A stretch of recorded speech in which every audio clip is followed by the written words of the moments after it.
How's it going, everybody? Rybread here today, and I'm back with John as we are going to continue our off-season breakdown for all 31 teams in the NHL, and today we'll be doing John's favorite team, the Nashville Predators.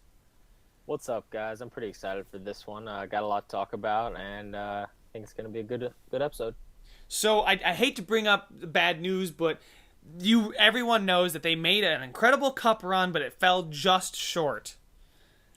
Well, yeah, it's bittersweet. Bad news, good news. The good news is they made it there, first time past the second round in franchise history. But bad news is winning the cup is what matters, and if that doesn't happen, you can't say your season was completely successful. So it is pretty cool though to make it as a 16 seed. Oh, easily. And I would say, not only are you guys, the whole Nashville aspect, like the entire NHL was opened up to the eyes of the Nashville fan base and just how much they do love their hockey. Yeah, I think it's not obviously not the largest fan base, but it's definitely a passionate fan base. Oh, easily. And another big impact about the Stanley Cup run from the Predators is I think the entire NHL is trying to stockpile their defensemen and build from the blue line. I think there are a couple different philosophies about building a team, and the two teams that were successful this past season, the most successful, are the Predators and the Penguins. And you see a lot of teams trying to emulate both of those styles, either whether it's speed or having an insane top four. You look at Calgary now, just went out and acquired Hamonic, even though they already had a fairly strong D-core with Brody, I think Hamilton, that forces Stone out, too. You think he'll be four? They might just move him down to the top six. You're just looking at teams that are really valuing their defensemen. Yeah, and guys who used to be top four are now be considering top six because now we're taking top two guys and putting them on the top four, and you've got these teams with ridiculous defensive cores, and then if you don't have defensemen, your team is going to be absolutely just atrocious. It's going to be a dumpster fire. I mean, for one example is the Buffalo Sabres. We probably had the worst D-core in the NHL, but, then we look at a team like the Panthers who are setting the bar for what a defensive core, a cup-winning defensive core would look like. Yeah, I think that the other thing is you're talking about blurring the lines between top four, top six, top two. That's definitely happening in Nashville in a way that we haven't seen before of a... you got two guys, Subban and Yossi, who are definitely top two guys, but they're playing 25 minutes a game just the same as Ellis and Ekholm are just 23 to 25 minutes. They're all getting similar minutes. So I think managing time like that is not something you've seen with defensemen, especially when you got guys like Ryan Suter, who in a big playoff game might play 32 minutes a game, which is, insane. And it certainly keeps the tread on those guys' tires. You don't want your guys getting burned out and having so many amazing options, and you don't really have to shelter too many players when your defensemen are just as good as the Predators. Yeah, I think that's the strategy, and obviously it took them pretty far. The cup run is certainly far. But what's next for the Predators? What's next? Oh, well, let's talk about, it wasn't just the defensemen that took them that far. We kind of glossed over. We got to talk about the forwards. And the forward core is, I think, something, and it's an underrated aspect of the Predators. People don't talk about it enough. But you guys went out and, you're doing what a lot of teams are doing now. We see Minnesota and Anaheim doing it with their stockpiled defensive core. And you saw the St. Louis Blues do it with Shattenkirk. You guys are taking these amazing defensive assets that a lot of teams don't have, and you're turning it into good assets that you may not have. You guys traded Seth Jones for Ryan Johansson. I mean, that trade looks like a win for you guys, certainly now. I think that trade really ended up being a win-win because, that pick of Seth Jones, we picked the player with the highest value, even though we had a surplus of defensemen, and it worked out for us because we were able to trade for someone who's been such an asset to the team. Maybe if he wasn't injured going to the Stanley Cup Finals, it's a different series. But obviously easily. You can't talk about that. But just what a valuable pickup. And I think that besides stuff like that, the other thing you see the Predators doing is really building through the draft in their forwards. Guys like Ryan Johansson, Neal, and Forsberg were obviously brought in, but guys like Fiala and Pontus Aberg who are coming up, but who made a playoff impact already. Victor Arvidsson, he drafted when he was 20, I think, in the fourth round. That's building through the draft. You know, And I mean, and you so I guys think, basically did the same thing this year. You touched on James Neal, and he's gone now. So you guys are missing a huge hole there on offense, a big power forward. But you guys didn't give up that first round pick to keep him on your team, which, in hindsight, might look good, might look bad. We're going to have to see as time progresses after the expansion draft. You guys were actually a team that was hit pretty hard by the expansion draft, if I were to give my honest opinion. yeah, I would say that Neil was definitely, I think, top 5 and most valuable players for the Vegas Golden Knights to pick up. Obviously they got a guy like Fleury. I think he's more valuable than Neil, but Neil's nothing to scoff at. Definitely former 40 goal scorer. So, but I think that not only did we not give up the first, but we had to protect Yarncroke over Neil. A guy that signed for a 6-year contract, $2 million. That's what he signed, I think, last year. That's a really good contract. I don't care who you are. That's kind of been David Poyle's theme has been signing guys to long-term contracts when they're young. Guys like Ellis, Ekholm, Yossi. You'll look at all of them; they have insane contracts. All of them are paid way less than they should be, and it's because they opted for security of Nashville. And the team trusted them early, and a guy like Kalle Yarncroke and even Forsberg. Forsberg is currently the highest paid forward in franchise history at $6 million. Only $6 million? And that's actually, besides Vegas, I don't know, this is an interesting tidbit. Besides Vegas, that is the lowest value for highest paid forward in franchise history of any franchise. I mean, it makes sense. When you think of Predators, you don't think, oh, well, they're forwards, Yeah, you don't think of high cap hits either. I mean, we touched on this the other day when we were talking about the Penguins, but like 17-20% cap holds, there's no way in hell anybody on Nashville is going to have that kind of cap hold. No, and it's part of Nashville. It's not a Chicago, it's a Nashville. We can't really afford to be overpaying guys, so it makes David Poyle it forces him to be smart with the kind of contracts he offers, and it comes with the side benefit of being competitive. Didn't he just win General Manager of the Year or Executive of the Year, whatever they call it? He did, GM of the Year. He won it, and I think that's a tough award to give out on a yearly basis because, first of all, you don't know what moves are going to work out going into the playoffs because it's voted on before the playoffs have started. And also, GMing is more than just a 1-year thing. I think that when they give it out, they say GM of the Year, but he made the Weber Subban deal at the beginning of the year. Looks great for you guys. He made the Jones Ryan Johansson deal last year. He made the Forsberg Erott deal, Martin Erott deal, I don't know, 4 years ago. That one certainly looks good for you guys. The culmination of all those, even though they didn't all happen this year, the culmination of all those are kind of the reason he got picked. Yeah, if you could just take a look at how each player from Nashville got there, I wish there was like a website or something that I knew of, because I'd love to see just a roster breakdown and how each player got to Nashville, because that all goes into your general manager. It's not, I believe Peter Chiarelli was up for the Edmonton Oilers, and I don't really look at him in the same ilk that I do the Nashville Predators general manager, because your team is awful for so many years. You're gonna have so many first overall picks. Well, you're gonna have value, but Peter Chiarelli wasn't even there, right, for getting those players. The main pickup I think he's made has been Chris Russell, Milan Lucic, and Larson Hall, which all those are kind of questionable actually. I mean, they don't look so bad now, but I mean, those guys had pretty good seasons. But the Lucic deal is certainly questionable to me. But really, the biggest thing about the Oilers, I think, is they lucked into Connor McDavid. Jumping, the Sabres and the Coyotes in the draft lottery certainly makes that team look a lot better. And I wonder what the team would have looked like if Chiarelli didn't get that Connor McDavid pick. But anyway, back to the Nashville Predators. Yeah, I think that it does go to show you though that. Where if you went to look at the players and where we got them from, you wouldn't see a lot of unrestricted free agency on there. Mm-hmm. Speaking of unrestricted free agents, do you think there's anybody out there that the Predators should target or would target?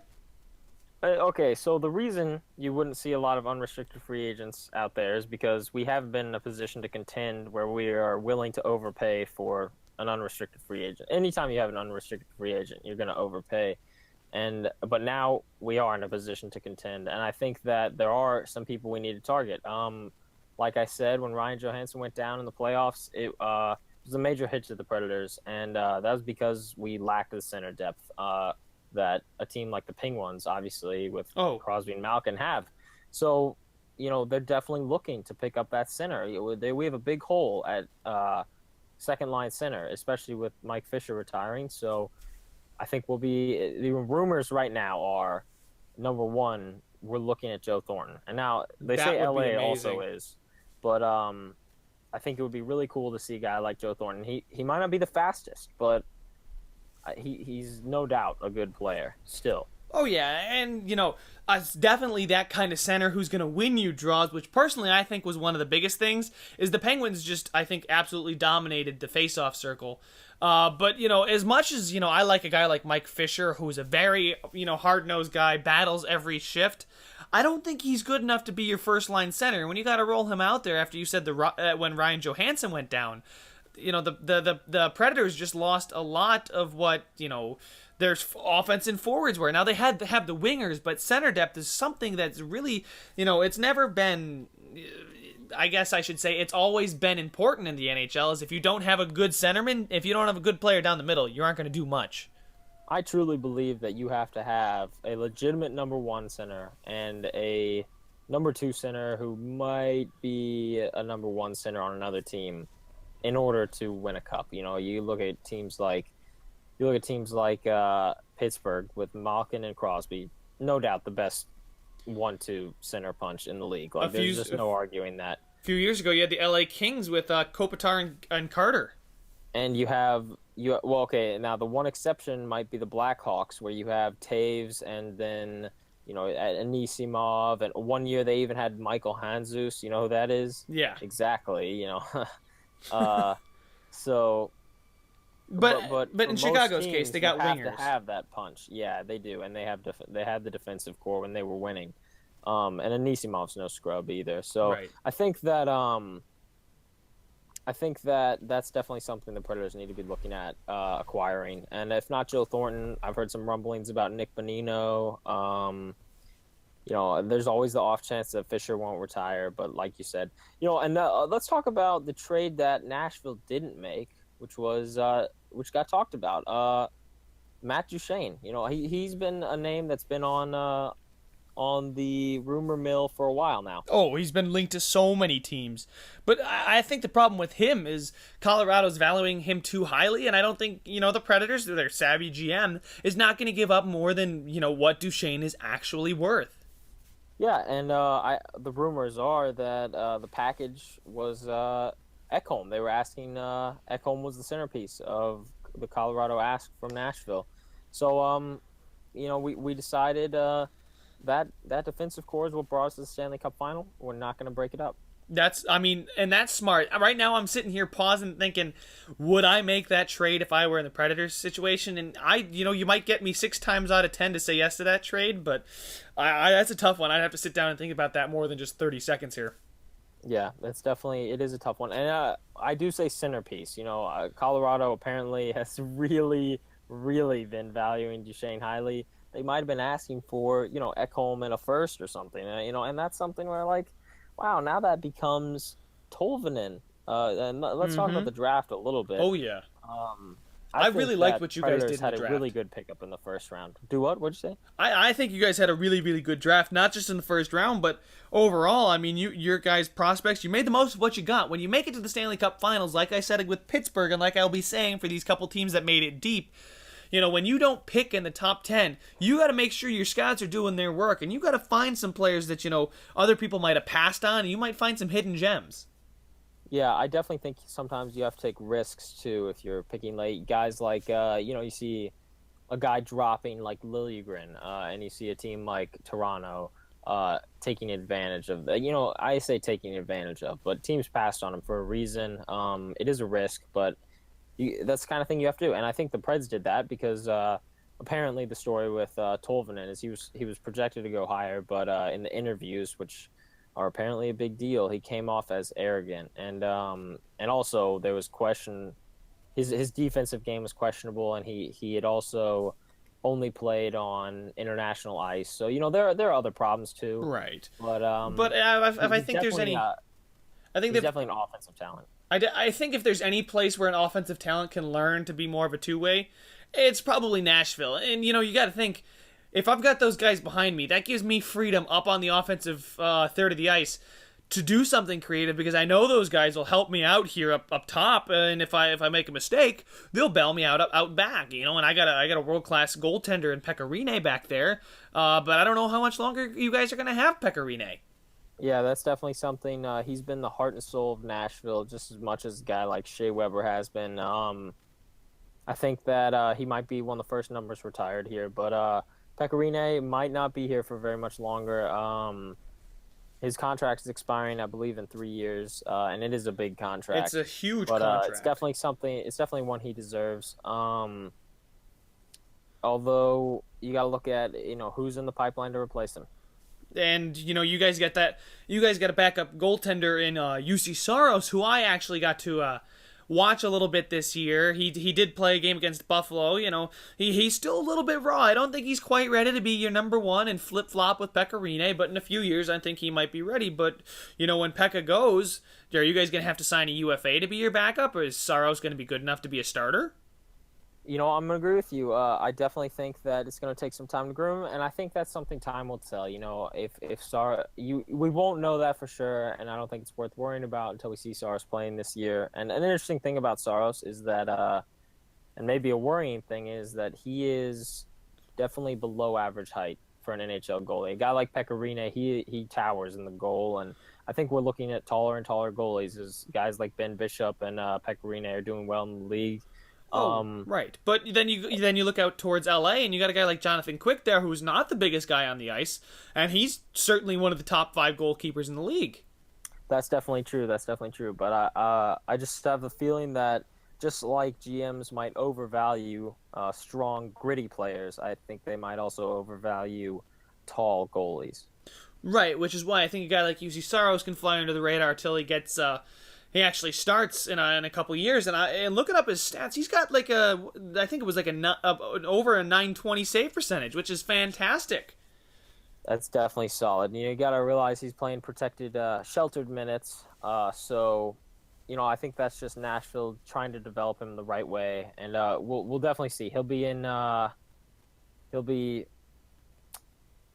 really be tested next season. Oh yeah, because I personally, if I were the Predators, I'd start to roll with a 1A, 1B kind of goalie situation, just to see how Saros actually can handle a little bit more of a starter workload, because Pekka Rinne played 61 games last year, and I believe Saros would have played somewhere in the high teens, maybe in 2021, if he played every game that Pekka didn't. But is he going to be able to handle maybe 30, 35 games next year? Yeah, I think he can definitely handle the load. It's just something he's going to have to be put on slowly, and I trust the Predators management to make the right decision on that one. Let's transition into talking about some of the Predators prospects. If you guys on my YouTube channel here, I have been doing the Predators GM mode, so I've become somewhat familiar with the pipeline of the Predators, but I certainly don't know it quite well enough, and EA Sports is bad with their ratings. I think we can talk about first the prospects that have already started making an impact. Guys that might still technically be rookies, but played and made an impact even in the playoffs. Guys like Kevin Fiala. Oh, easily. Seems to be a high skill forward. I don't know if you haven't seen it. You should look up the overtime winner against Chicago. It was a pretty goal. And the dude's got some skill. Oh yeah, and Pontus Aberg, he has some pretty goals down the minors, and he played well in the major leagues too. So those are guys that are already making an impact. That's exciting to see. It's nice to see young guys, especially as a Stanley Cup contender. I mean, we saw it over across the ice against Pittsburgh. They're rolling out guys like Jake Gensel, coming up. But Nashville's got the same thing. Kevin Fiala, I think, is going to be a top 6 forward soon, if not next year. I mean, the dude's got promise. He's just got to keep showing it. That's definitely true. And I think so. Some of the other prospects that we're looking at for the Predators, like they're always known for, drafting defensemen and holding on to their defensive prospects. Guys like Dante Fabro, Jack Doherty. You got a guy like Gerard. I think some of them fly under the radar because Nashville isn't a Montreal or a Toronto where every prospect gets very hyped up. But they're definitely solid prospects. Right, and I think they could be overshadowed by the starting caliber defensemen in Nashville. Those top 6, those 6 guys you got there wearing a Predators uniform are pretty damn good. So those guys down in the system aren't nearly being looked at as much because, if you're a middling team with bad defense, you're really looking down the pipeline and trying to talk about your defensive prospects as much as you can to see, like, okay, who's going to come up and save this defensive core. But Nashville's got a really good defensive core, so I don't know when these guys are going to crack the NHL, or they could be used as a trade to maybe acquire a center if you guys strike out in UFAs, or maybe another forward. Who knows what they'll be used to acquire, or they'll just play, That's true. I mean, they could definitely see top 6 time in the NHL. I don't think Irwin or Weber are locked in those spots. You could definitely see a prospect coming up if he wows the team enough, wows management enough. But you're right. They also could be seen as centerpieces of trades in the future if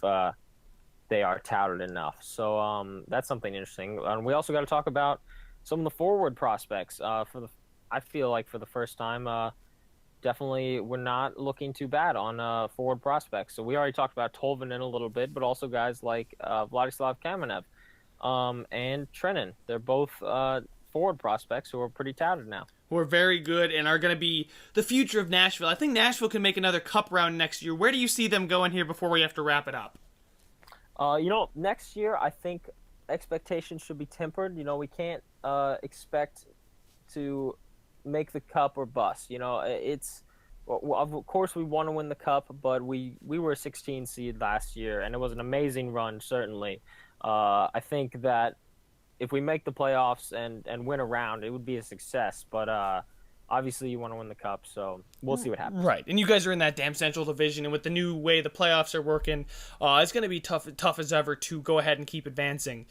It is. But that's all the time we have for this one, guys. Thank you guys so much for watching. John and I will be back as we keep going in reverse draft order through each team and doing an off-season breakdown. Make sure to subscribe if you want to be notified when we post one of these, and we will see you guys in the next one.